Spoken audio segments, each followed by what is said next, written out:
Bonjour et bienvenue sur la chaîne des Fous de Normandie. Aujourd'hui, on va s'intéresser à cet article dont vous trouverez comme d'habitude le lien dans la description de cette vidéo. Donc article intéressant parce que article un peu vie réelle, quoi. Qu'est-ce qui se passe dans la vraie vie? On va s'intéresser aux gens qui souffrent d'un TDAH dans l'enfance. TDAH, c'est un trouble de déficit attentionnel / hyperactivité. Encore une fois, un terme mal choisi pour décrire ce que c'est, mais peu importe, on va faire avec. Qu'est-ce qui se passe quand on a pris un traitement par méthylphénidate, qui est le traitement de référence chez l'enfant pour traiter la symptomatologie d'impulsivité, de distractibilité, de défaut d'inhibition qu'on retrouve dans le TDAH? Eh bien, quand on a pris un traitement dans l'enfance pendant au moins 2 ans, qu'est-ce qui se passe si on l'arrête ou si on continue? Et donc cette étude va se proposer de créer 2 groupes parmi des gens qui correspondent à ces critères-là, donc qui ont pris du méthylphénidate pendant plus de 2 ans et qui ont évidemment un TDAH. Et donc ils vont faire 2 groupes en les triant au hasard, en tirant par exemple au sort au hasard les gens. Et, certains vont aller dans le groupe on arrête le traitement, puis d'autres vont aller dans le groupe on continue le traitement. Et ce qui est intéressant, c'est de voir un petit peu comment ces 2 groupes finalement vont évoluer parallèlement. Est-ce que le groupe qui n'a arrêté le traitement va aller mieux ou pas, ou moins bien, et sur quels critères, etc., que le groupe qui a continué le traitement. Donc vraiment un truc très pratico-pratique, très vie réelle. Alors quel est le résultat? Parce que c'est un petit peu ça qui vous intéresse, si vous avez cliqué sur cette vidéo. Le résultat, c'est que le groupe, et on pouvait s'y attendre, le groupe qui continue le traitement, va mieux que le groupe qui a arrêté le traitement. Et va mieux pour des raisons très évidentes, c'est parce que, quand on regarde les critères, leur symptomatologie de TDAH reste bien moins importante sous traitement que les gens qui ont arrêté le traitement, qui est censé gérer cette symptomatologie. Donc pour essayer de rentrer un petit peu dans le détail, il y a donc des différences statistiquement significatives, mais aussi cliniquement significatives. Il faut savoir notamment que sur l'indice global de comment je vais, vous avez 40% des gens qui vont moins bien, qui s'aggravent, qui vont moins bien dans le groupe qui a arrêté le traitement, contre seulement 15% qui vont moins bien dans le groupe qui a continué le traitement. Et ça, c'est vraiment sur l'état général de l'individu. Il y a des résultats à peu près équivalents pour les scores, vraiment au cœur de la problématique, les scores de TDAH. Effectivement, il est logique que les scores de TDAH soient plus mauvais dans le groupe qui arrête le traitement que dans celui qui le continue. Mais là, ce qui est vraiment intéressant dans cette étude aussi, c'est qu'ils ont fait une sorte d'évaluation du bien-être global de l'individu. Et 40% des gens qui ont arrêté dans le groupe qui ont arrêté le traitement voient leur score de bien-être global diminuer, contre encore une fois seulement 15% des gens qui ont poursuivi le traitement.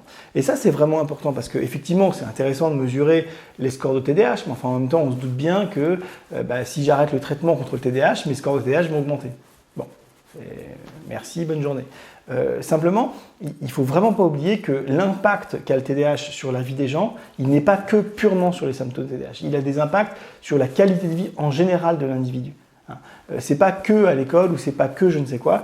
Le fait d'être plus distractif, plus impulsif, d'augmenter son défaut d'inhibition, c'est-à-dire d'augmenter sa désinhibition quelque part, ça a aussi un impact sur la santé en général, le bien-être en général. C'est pas circonstancié à quelque chose de très très très précis et de très très très restreint. Pas du tout. Le TDAH a un impact sur la qualité de vie en général des individus. Et donc cette étude nous montre que, il est préférable quand on souffre d'un TDAH de poursuivre le traitement même après 2 ans de traitement, qu'il y a aussi un aspect sur les effets secondaires. Les effets secondaires sont tout à fait extrêmement faibles et que le rapport entre les bénéfices et les risques est toujours très en faveur du bénéfice. Donc il y a vraiment, cette étude, elle est intéressante parce qu'elle est vraiment une étude vie réelle qui nous montre que, en vrai, dans la vraie vie, il est préférable, même après au moins 2 ans de traitement, de poursuivre le traitement par ailleurs. Je vous rappelle que le méthylphénidate ne crée pas de dépendance, ne crée pas d'accoutumance. Pas d'accoutumance, on vient de le prouver, puisque le traitement continue à faire effet même dans le temps long. Pas de dépendance, parce qu'on l'a prouvé aussi avec cette étude, on peut l'arrêter, mais enfin on le sait déjà évidemment, on peut l'arrêter quand on veut. Alors évidemment, les symptômes reviennent, mais enfin, Quelque part, c'est pareil avec, je ne sais pas, si vous êtes asthmatique, vous prenez de la ventoline, vous n'avez pas de crise d'asthme. Si vous n'en prenez plus, la crise d'asthme revient. C'est logique. Si vous êtes diabétique, eh bien, si vous ne prenez pas vos antidiabétiques, votre taux de sucre il augmente. Et si vous le prenez bien, votre taux de sucre il diminue. Donc, ça, c'est pas être dépendant d'un traitement que d'avoir un traitement qui marche. Voilà. Il n'y a pas de dépendance au sens où on n'en est pas accro. On peut l'arrêter, et en l'occurrence, le méthylphénidate, du jour au lendemain. Du jour au lendemain. Il n'y a aucun problème à arrêter le méthylphénidate du jour au lendemain. Sur le plan biologique, il n'y a pas de sevrage, il n'y a pas de je sais pas quoi hyper difficile ou douloureux ou je ne sais quoi. Ça s'arrête du jour au lendemain sans difficulté. Après, cette étude nous prouve que c'est peut-être pas la bonne idée. C'est peut-être pas la bonne idée, et peut-être que si on prend un traitement depuis 2 ans et qui marche bien, il faut peut-être bien le continuer parce qu'il n'y a pas de raison spécifique que les symptômes s'arrêtent comme ça, sans raison.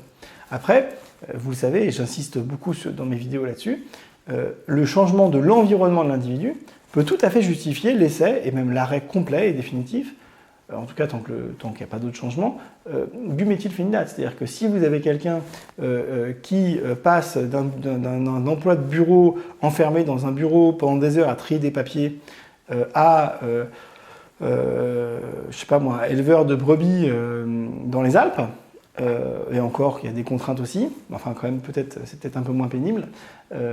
Pénible pas dans le sens de l'aspect physique, mais pénible dans le sens pour un TDAH, on s'entend bien sûr. Eh bien, peut-être que le changement de mode de vie va permettre d'arrêter le méthylphénidate. C'est même tout à fait probable. Mais là, c'est autre chose, vous comprenez bien. Là, nous, on parle, dans cette étude, on parle à situation constante. Si rien ne change dans ma vie et que j'ai besoin de méthylphénidate à un instant T, il y a de fortes chances que je continue à en avoir besoin. Par contre, si, encore une fois, j'ai des changements environnementaux qui vont dans le sens de moins souffrir de ma distractivité, de mon impulsivité, de mon défaut d'inhibition, eh bien là, il est tout à fait probable, il est même presque certain, que le méthylphénidate ne servira plus à rien. Encore une fois, le TDAH, ce n'est pas une maladie, il y a l'aspect environnemental, il est majeur, et on ne fait avec le traitement que permettre à des individus de s'adapter à un environnement donné, un environnement contraint, et souvent un environnement tout sauf naturel. Voilà. Donc écoutez, j'espère que cette vidéo vous a intéressé. Moi, cette étude m'a intéressé. N'oubliez pas de vous abonner, ça c'est très important, de liker cette vidéo si vous l'avez appréciée, de la partager auprès de gens qui n'ont peut-être pas bien compris ce qu'était le TDAH, qui ont des a priori négatifs sur le méthylphénidate, de mettre la petite cloche si vous vous abonnez, ça aussi c'est très important. Et puis moi je vous dis à très bientôt dans une prochaine vidéo. Bye.